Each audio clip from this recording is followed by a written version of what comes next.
Hello and welcome to the Daily Millwall for Tuesday, the 22nd of August 2023. In today's Millwall news, here we go. Garrow hints at more Millwall incomings as it reflects on Norwich defeat. The Lions have so far made 5 signings in this window. This is from southernnews.co.uk. Garrow has said Millwall will look to strengthen the squad following his side's 3-1 defeat in Norwich. The Lions were outplayed by the Canaries and lost after goals from Jonathan Rowe, Josh Sargent and Ashley Barnes. Idomu Amako, a second half substitute, came off the bench to grab a consolation strike in stoppage time. Rowe hinted the defeat has made him believe that reinforcements were needed. The Lions boss said after the game, "We've got work to do. We've got to show reaction. We've got to probably strengthen the group, I think. And we might have to think about how we strengthen it due to some of the things we lack today. I think it has to be a personal pride out there on the pitch. We've got 2 young players that, for different reasons, have probably been the brightest sparks of our season so far. And to me, that shouldn't happen. It should be senior players. I don't want to target our senior players because, listen, we've got players who have performed so well for such a long time in this division. And they'll be hurting just as much as me. But our young players have shown probably at the moment the spark we need during the season. And we need to see more from the group as a whole. But like I said, players don't go out there to not look like they're trying. Players don't go out there to not look like they're competing. Certain things happen in games where you lose confidence and it manifests itself. But it's a big boy league. It's a championship. People don't wait for you to find your form and find your qualities. Indeed, but so here we go. More fuel to the fire. Throw in another body in there.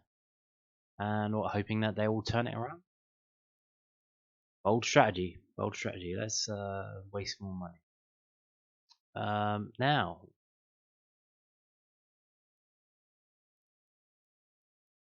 interesting enough, we were linked with a player today from website I bring you quite often, footballinsider247.com. It's one of those websites. It's a bit clickbaity. They pump stuff out and they always throw 3 or 4 team names in when they're linked with a player, especially a player on loan. So here we go. So who is that? It's a Newcastle United player. We know that. Source is Middlesbrough. It's always us in Middlesbrough. We're Middlesbrough, West Brom, and Millwall, and race to sign Newcastle star Hayden. Newcastle United midfielder Isaac Hayden is a top target for Middlesbrough, West Brom, QPR, and Millwall. Sources have told Football Insider. The 28-year-old has been deemed surplus to requirements in Newcastle and has been frozen out, as well as being made available for transfer. Eddie Howe has made it clear Hayden is not part of his first team plans and the player has been forced to train away from the first team squad. Hayden spent last season out on loan with Norwich City but made only 14 appearances in the Championship with injuries hampering his time at Carrow Road. Oh, it sounds fantastic for us. Let's sign another injury-prone player. Now Championship quartet Middlesbrough, West Brom, QPR and Millwall have registered their interest in signing the midfield anchorman on loan. So another defensive midfielder. What could go wrong? Hayden's current contract at St James's Park runs until 2026 after joining from Arsenal in 2016. He made his way through the youth ranks but ultimately never made a first team appearance. The former England international has made 171 appearances for Magpies and has netted 7 goals and offered up 10 assists in those outings. Elsewhere in the Championship, unmade second tier, blah blah blah, I don't care, they've moved on to something else and that's nothing to do with Millwall. So Isaac Hayden. Was it 7 goals and where was that? 7 goals and 10 assists in 171 appearances. Although I'm sure many of them may be off the bench. So how many minutes has he actually played? I don't know about much about him. He might be able to play, he might not. But he's, according to this website, a midfield anchorman. So what does that mean? Is Casper Denor effed up now? Well, let's get an injury update. Millwall boss provides injury update on Denor and Brian ahead of Stoke City clash. This is from londonnewsonline.co.uk. Casper Denor remains a doubt for Millwall's home game against Stoke City on Saturday, but manager Gary Rowett is more optimistic that Joe Bryan will be back available for selection. The duo both missed Sunday's 3-1 defeat at Norwich City. "I think Joe should be okay," Rout told the South London press. "He just took a bang and jarred his back and neck a little bit. It was one of those that it was too soon to play in the game. Now settled down quite well. He should be fine, I would think, for the latter end of the week. But we'll see how he trains. If he was fit and available, then it probably changes how we approach the Norwich game, because we did look quite a lot of work up until Saturday on how we were going to play, and Joe was quite a big part of that. Casper probably might need another week. We haven't ruled him out yet, but we imagine he would need another week. He's making slow progress from his back injury, but he should be back next week, and that his back's fine. So, yeah. Back injury. Doesn't sound good, back injuries. But only going to keep him out for 2 weeks, apparently. So, there we go. Now, that's basically it for the news. I forgot, didn't I? I forgot. In all the discombobulation from the bizarre goings on yesterday with the under-21s and the piss poor result and all the fallout from it on Sunday, I forgot to do the stats from the game. So we're going to do them now. If you're leaving, thank you for watching. Bye. But here we go with the stats. So, looking on the right hand side for the top performers in terms of rating, total shots, tackles and dribbles, you can see it is a sea of yellow and green. Only 2 Millwall players on the list, so that's not good. Match summary: Millwall, no significant strengths. Weaknesses: gave away a lot of free kicks around the box and favoured long shots. And here we go. So attempts on target 20-10 to Norwich favour, 13-7 over play, 7-3 set piece, and that actually meant our conversion rate actually wasn't that bad, because we only had 10 shots and scored 1 goal, so that's 10% conversion rate. But Norwich had 20; they had twice as many shots than us and scored 3 goals, which is a 15% conversion rate. So there you go. We were going down our right hand side, and they were going down the left hand side. Probably not an ideal thing to do that, but yeah. Probably kind of leaving yourself open to counter-attacks. Shot directions, if it loads. It may not. Been playing up. Okay. Let's give it another go. Let's try again. Shot directions. So, there you go. So, we were going down the right hand side, but passing into the middle to shoot. Shot zones.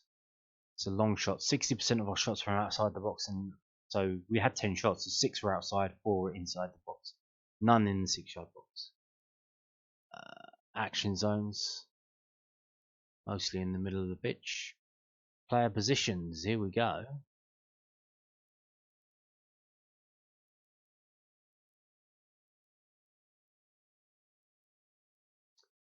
What can you say about that? Where's Kevin Nisbet? Basically coming back to defend. It looks like trying to get some not getting any service, so he's coming back and trying to get the ball. Kind of looks like a 4-1-4-1 in terms of Mill's situation. Yeah, it's highly bizarre. You got 23-10, and I guess Niv's at 7, isn't he? They're all in the middle there, on top of each other.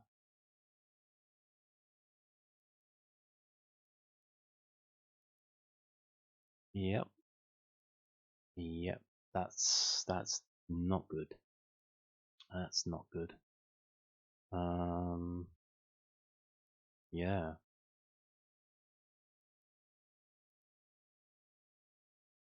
So, moving on to another page from whoscored.com. Here's the match events, the goals, the cards, substitutions, and here we go. If you look at the top left and top right by the club badges, you can see the average player rating for Norwich and Millwall is 6.96 for Norwich, 6.21 for Millwall. A bit of a difference, but not much. The highest rated players on the pitch were the Norwich attack: Sargent, Barnes, Sarah, and Bashnat, and Rowe, of course. Defense, not so much. The lowest rated players for Millwall, Watmore, 5.5. Because obviously, if everything's going down the right hand side, what is Watmore? 5.9 for Nisbet, 5.8 for Cooper, 6 for the goalkeeper Sarkic. Highest rated player for Millwall and starting 11 was Fleming and Hutchinson. But obviously Imaku, because he got the goal. He had one shot, I think, and he got one goal. So can't do better than that, can you? Or maybe get 2 and 2. So here's the shots. Who had them? Fleming with 3. Saville with 2. But that whole forward line for Norwich, 6 for Barnes, 4 for Sargent, 4 for Rowe, and 2 for Sarah. Possession wise, not that. They were very direct, Norwich, weren't they? They didn't seem to pass it around and waste time, really. Possession 55 to 44. Pass success percentage 82 to 77.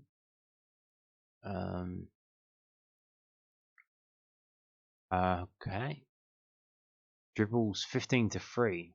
So obviously we're not getting on the ball, so you can't really dribble if you're not doing that. Aerials 114 to 18. Interestingly, Cooper didn't win an aerial, despite being the tallest player on the pitch. It was Hutch with 4, and then Fleming with 3. Tackles 15 to 13. Stacey with 5 for them. It's probably going up against Duncan Watmore, which is why he's got quite a low score. He couldn't get past his man v man up against Stacey. Corners 6 to 3. So these are the players who won the corners. So obviously the players at the end we had a few, and Vogelshammer won 2 corners. Dispossessed 8 to 9. Having the ball taken off you. There you go. So moving on again to another patron, whoscored.com. The list of obviously Norwich they had 20 shots. How many were on target? So they've had 20 shots. How many were on target? What is that? 4, 5, 6. So 20, and then 6, and they scored 3. So they had 6 shots on target and scoring 3 goals. That's 50% of their shots on target. It's not good from our point of view. Amazing for theirs. But I think we did even better than that. So I think we only had like 2 shots on target. Or that would be the same, wouldn't it? So yeah, we had 10 shots. There you go. We had 2 shots on target. So we had the same. We had 50% of our shots on target ended in a goal. So we had the same goals to shots on target ratio as Norwich, but we just didn't have the output until the subs came on and kind of changed the game. But then you think, well, Norwich have won the game. They're 3-0 up. If they concede, they probably don't really care because they're still going to win the game. So yeah, let's have a look at these Millwall stats then, according to whoscored.com. So obviously, the highest rated player 6.92, Adomi Maku, player with the goal, one shot on target, 75% passing accuracy, 16 touches. Boom. It's only on the pitch for 30 minutes. What more can you do? What more can you do? Sean Hutchinson, next 6.8. Simon Fleming 6.75. And then you've got George Saville 6.57. Tom Bradshaw, another substitute, 6.56. So he was the one with the assist. And then all the rest are low 6s. Until we get to some real stinkers. The goalkeeper 5.98. Kevin Nisbet 5.93.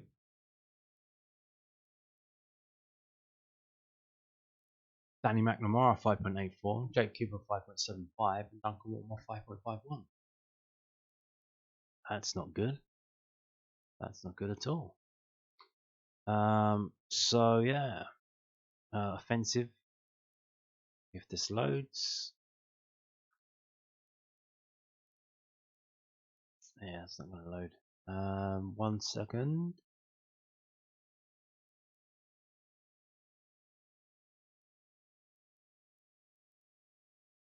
Let's try that again. Yeah, so here we go. Key passes. Tom Bradshaw with two key passes. Coming off the bench. Offside. Kevin Nisbet was offside. Unscheduled touches. Nisbet. Ryan Wallace, Simon Fleming. Defensively, who did what? Tackles. Not a lot of tackles. So yeah, we couldn't really stop them. Couldn't really. When we went to tackle them, they just passed around us. Hutch with 2, or all of these players with 2. 6 different players. Hutch, Murray, Saville, Billy, say, Fleming, and only 7 different players having tackle. Interceptions. Hutch with 4, then Saville, Mitchell, McNamara with 2. Clearances. Murray Wallace, Simon Fleming, 3. Keeper with 2. Blocked shots. Obviously, they had 20 shots, 6 were on target. 2, 3, 4, 5 were blocked, and 2 by Hutch. So you can see why Hutch got a big score there. Passing wise, the most passes for Millwall, Jake Cooper 58, Hutch. Again, when we've got these, we weren't really playing 3 centre backs, but he's still playing like that. And 2 centre backs, mostly the ones on the ball, having the most passes. Jake Cooper's accuracy pretty high, 81. Billy Mitchell, though, again 46, 84.8 accuracy, and then Danny McNamara 45, 82.2. Romain Esse 26, 84.6. So yeah, crosses and accurate crosses. We didn't really go that far forward, so this is poor, isn't it? 4 different players having crosses. Vogelsammer had 2 crosses when he came on. He was on the pitch for 30 minutes. He had 9 passes, 2 crosses. Not accurate, but at least he's trying. Jeez, that's dire, isn't it? Long balls, accurate long balls. Keeper.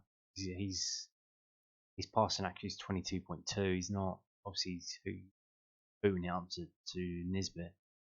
Like, what else are you gonna do? It's not gonna be accurate, is it? He's a wee man. He's a wee man. Jake Cooper 49. Hutch 11.7. That's Murray Wallace 7.1. George Evans 4 and 3. A lot of people were impressed with George Evans. Want him to start the next game. Bizarre world we're living in. The world has turned upside down. Gary Rowett is a villain. George Evans is the hero now. Being heralded as someone who can come in and turn everything around by the fans, who they previously slated George Evans as a donkey, wanted him gone. Can't believe he was here on a 3-year contract and he hasn't gone yet. Well, we'll see. Maybe he'll start. Maybe he will start against Stoke, and maybe he will turn it around. Is Stoke one of his former clubs? I don't know. He's said quite a few. So that's it for whosquad.com. We're going to go to fbref.com, who are kind of autistic with their numbers, just pumping out numbers, and it's hard to see what they mean. One number that is interesting is the XG, 1.7 for Norwich, 0.5 to Millwall. So we outperformed our XG by 0.5 of a goal. They outperformed theirs by 1.3. What that means is the chances you create, how good are they, and what is the expected goals from the chances you create. So we created very little. We should have had half a goal, ended up getting 1, because you can't get half a goal. So it's either, if it's 0.5, you either get 0 or you get 1. It's binary like that. And Norwich City got 3 goals from 1.7 XG. Obviously, we had that blunder with the goalkeeper coming out for Josh Sargent and not really getting the ball. So yeah, here are the match events. Team stats, as we've already seen. Passes, number of passes, 442 for Norwich, 345 for Millwall. So Norwich City, like I said, not really passing it around sideways, being very direct. We're not we can't deal with that. As shown against the friendly against Charlton, the Reading game, teams come direct at us as if they pass and move or just dribble at us. We cannot deal with that. So yeah, that's worrying. Fouls, free fouls for Norwich, 13 for Millwall. 19 to 7 crosses, 646 to 559 touches. Tackles 15 to 13. So literally every tackle we made ended in a foul. 13 tackles, 13 fouls.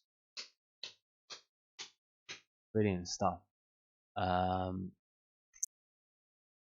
Nightmare, wasn't it? Nightmare. Look at these numbers. Goal kicks 6 to 9. Throw-ins 19 to 27. What happened to Zion Fleming in his throw-in? Not working anymore. Who's he got to throw at? Nisbet? Yeah. Long balls, of course, long balls. 56 for Norwich, 84 for Millwall. So here's the Norwich squad. Here are here's the Millwall squad. Like I said, number jumble. Work something out of this. What's going on here? Touches, tackles, interceptions, blocks, expected goals, expected, XG. Kevin Nisbet 0.2, Fleming 0.2, Jules Saville 0.1, and Jeremy Maku doesn't even have any XG. But he got the goal. He got one shot on target, and got the goal.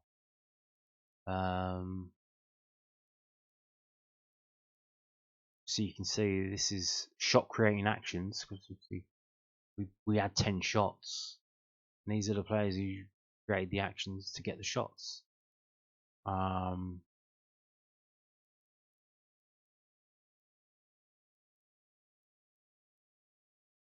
So you've got Jake Cooper involved in creating a goal, long ball to Bradshaw. Bradshaw heads it down. Domu takes a shot on. So you've got GCA goal creating actions. You've got one for Bradshaw and one for Jake Cooper. Passing wise, you've got all these numbers here. In terms of carries, so dribbling with the ball, or control the ball with the feet. And progressive carries that move the ball forwards towards the opponent's goal line at least 10 yards. So who gets on the ball, brings it forward?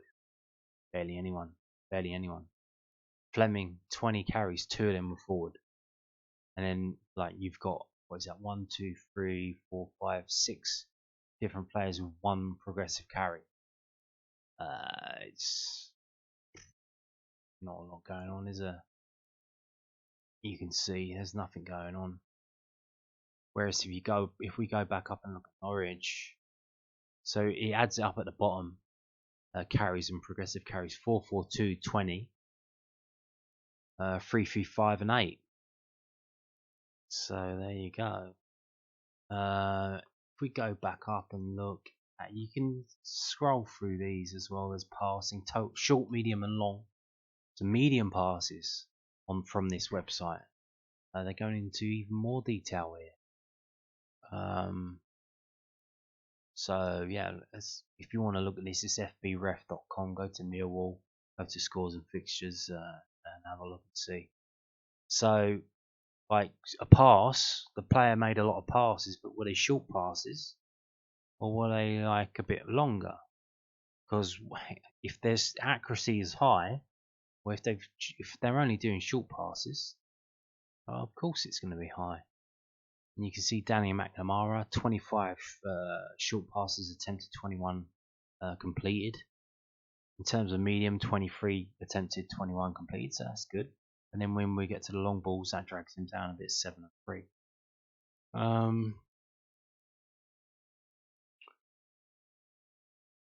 No. I mean, it's not very good, is it? You can see Kevin Nisbet's passing spot on. He's not doing much of it because he's getting on the ball. Short passing, 4 out of 4. Medium, 3 out of 4. Long, 1 out of 1. So there you go. Oh, it actually gives the distance of the passes. So obviously, Jake Cooper hoofing it, 1,114. Is that in yards? I assume it is. Yes. So Jake Cooper passed it for 1,114 yards in that game. He was the most passing of the passers. And then it was Hutch, and then we got Murray Wallace. So like I said, the three defenders.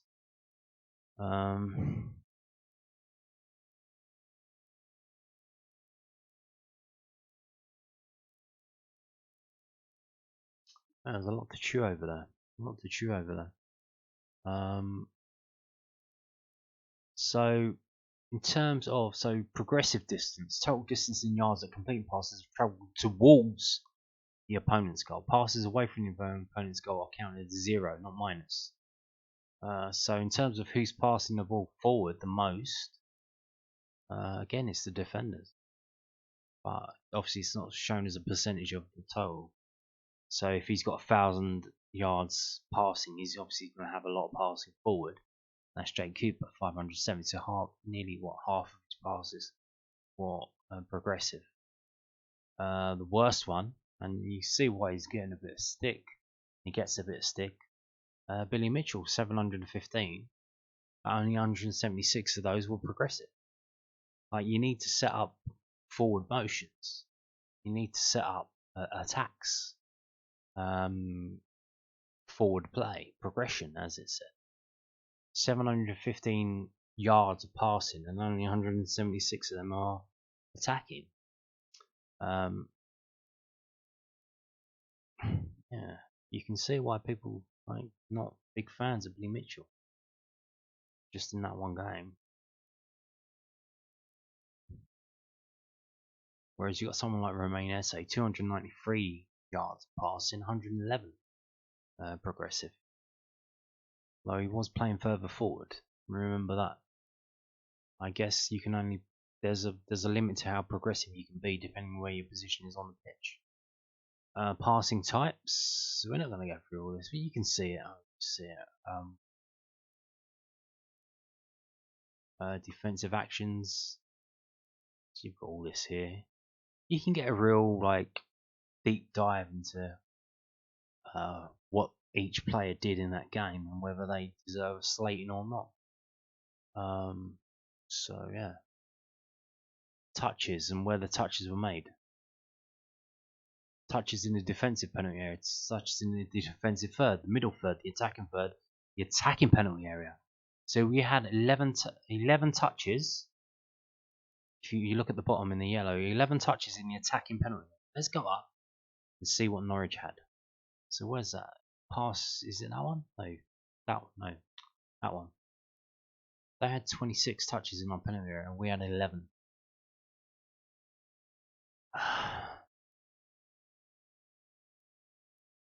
Live, what does that mean? Live ball touches does not include corner kicks, free kicks, la la la la la. So, there you go.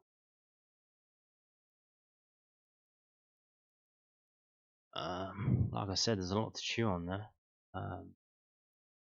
You probably have to be autistic to get something out of that you can work with, point to. Maybe be an accountant or something.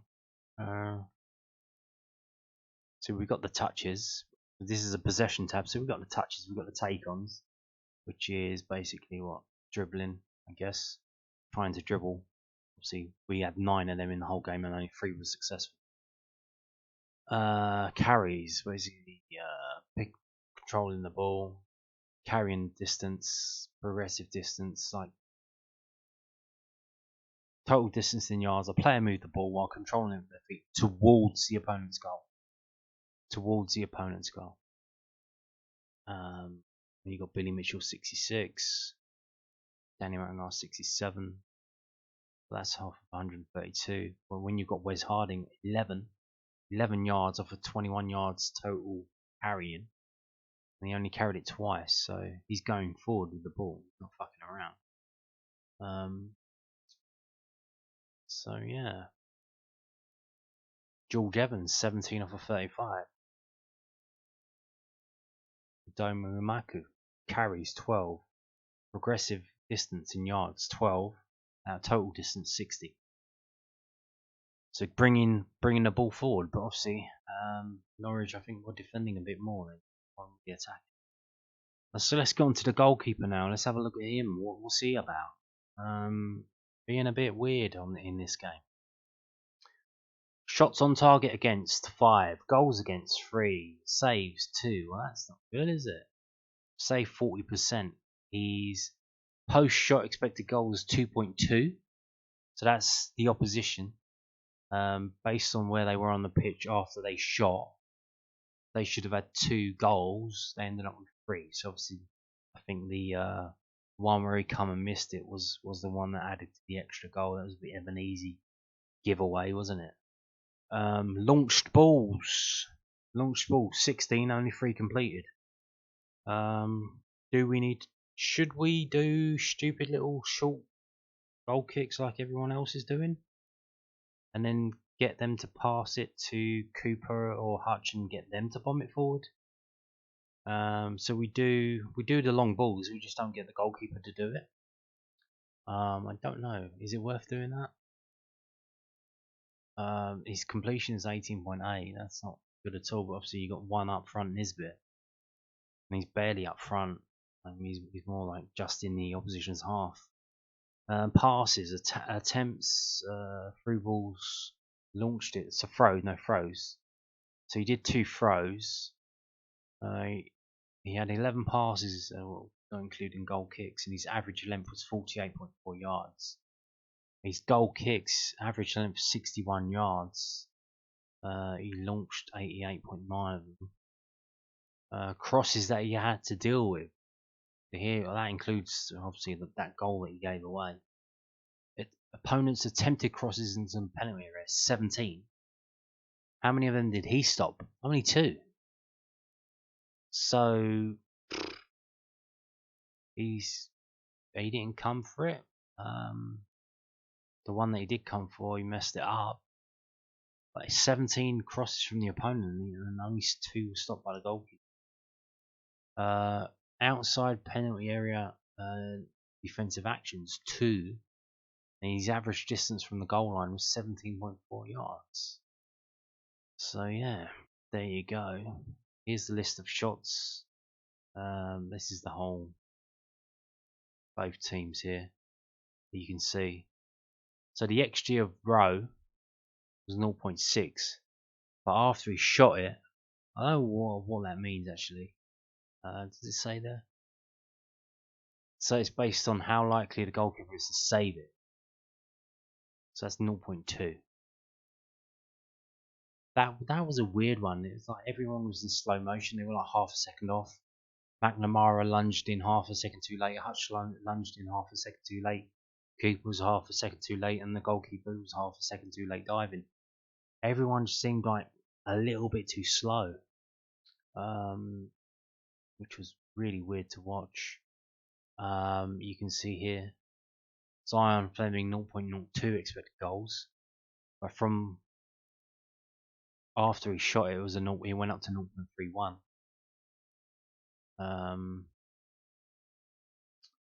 Yeah. Josh Sargent 0.28, so that was actually a decent chance there. He was basically in front of the goal with a header on it, and obviously because the goalkeeper came out and left an empty net, that went up to 0.76, so that was basically it. 0.76 is the XG of a kind of penalty, so that was like bang on, like that was going to be a goal. Like, how could it not be? But then here's a Domi Umaku making something out of nothing, 0.03, and it goes up to 0.57 and ends up with a goal. Like I said, we've got Jay Cooper with the pass to Tom Bradshaw to Domi Umaku who scores. So and they tried it again here. You can see with Bogleshammer. You've got Jay Cooper passing out up to Bradshaw. So Bradshaw is the target man. Bradshaw's the big man who comes off the bench. He's not even that big. But they were pumping ball. Jay Cooper pumping balls up to Tom Bradshaw, who heads it down to the players around him, and hope that they do something. Domu did, and Vogelsammer didn't. But there you go. Should we sign a big man if we're going to play like that? Get a fucking proper target man, even if it's one to come off the bench. Yeah, I don't know what the hell's going on, but these numbers are a bit of jumble. They're a bit confusing, but one thing I know, they're not good. This is really bad, and it needs to improve. So we'll see. We'll see after the Stoke game next Sunday how they look, how the numbers look on Sunday. And on that note, thank you for watching, and goodbye.